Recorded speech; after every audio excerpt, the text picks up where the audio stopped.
All right, it is around 7 o'clock, June 23rd, 2023. 4th of July is right around the weekend, and doing a couple of last minute things here with Oddball for the parade. Just checking the coil voltage. At one time they had switched this over to 12 volt and on the alternator, and I wasn't sure if the coil had been changed. And the last thing I want to do is burn out a set of points halfway through the parade, but they did get a coil that has a resistor built into it, because there's no resistor between the coil and the distributor.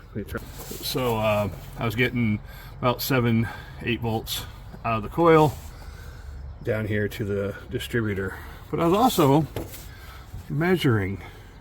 Yes, my is that the All-American? Yes, my All-American asphalt tape measure. Trying to figure out how much room I had from the radiator to the firewall, because well, I got a little something for the truck after the 4th of July. But first of all, let's talk about it. 4th of July here. We are all set. I mean, completely set.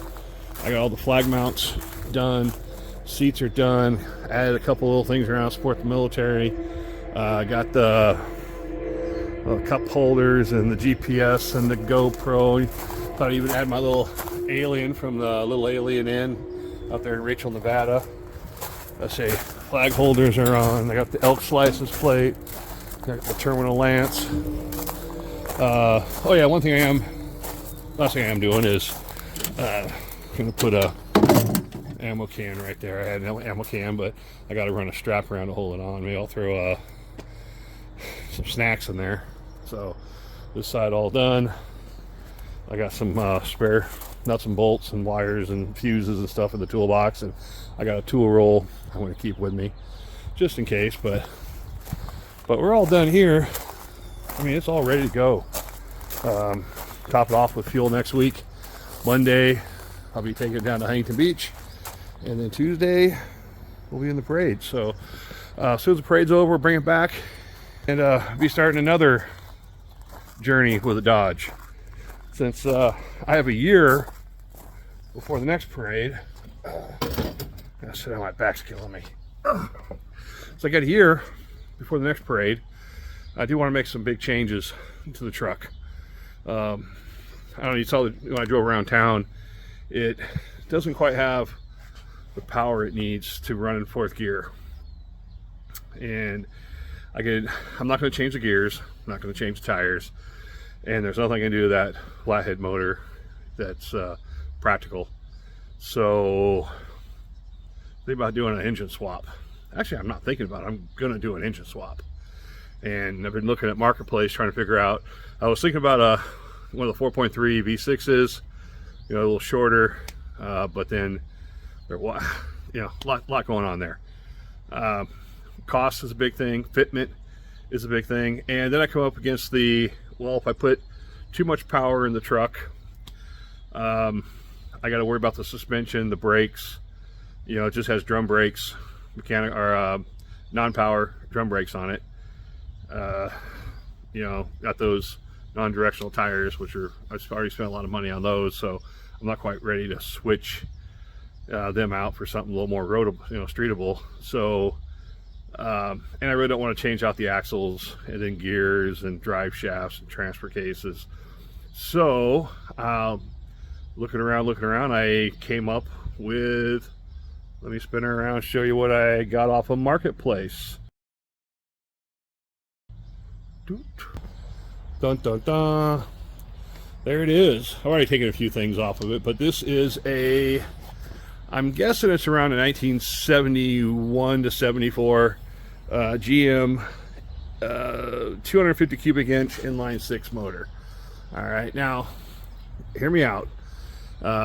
It's a little bit longer than the motor's in there, but with the engine mounts that came with it, and the fact that just one exhaust, the throttle's on the side of the driver, the fuel pump is on the side. I mean, it's going to be so easy to put this motor in as far as all the options I've had are looked at.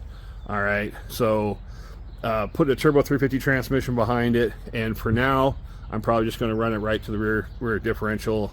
Eventually I could put a transfer case behind it and then, you know, go back up to the front, which I'd really like to do. That way I get that low range. But that's, you know, it's always something down the road, you know, baby steps here. So I've been looking on Marketplace, and up in Barstow, I found this one last week, and earlier this week I went up there and got it, and it was a really good price. I mean, really good price.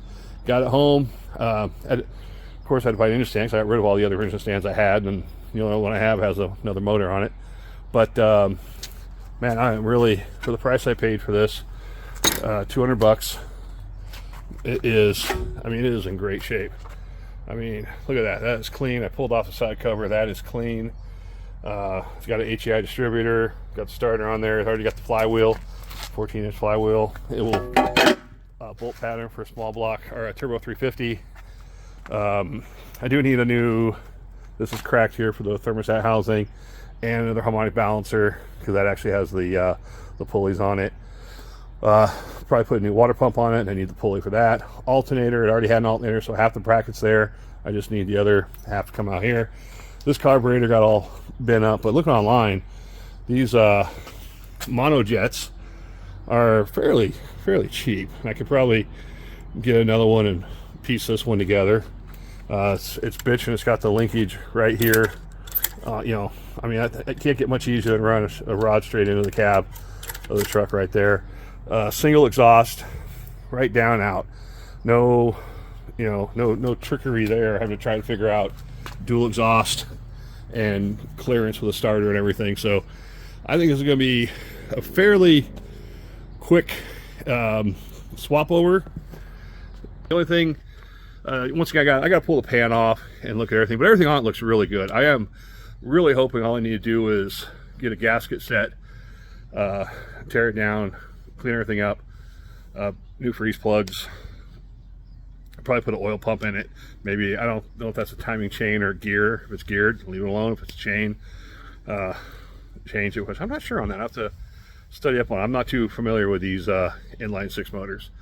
But as far as motor goes, you know, all parts of, you know, that's another big thing. Availability of parts. I can get anything I need for this, new or used. Trying to get parts for that, you know, 213 cubic inch flathead. I mean, you know, yeah, you can get them, and some parts are used, and some parts are remanufactured, and they're super expensive, and it's just like, how much money do you want to throw at? Especially after I found out it has a different crankshaft in it and a different flywheel, and the clutch is rubbing the flywheel, which, I mean, there's only one clutch for like 20 years of those trucks, so I don't know what the deal is, and I don't want to really dig into it. But I still need to get a turbo 350 transmission, and those aren't getting cheap anymore. Nothing fancy, so if you know anyone that's got one laying around, you know, let me know.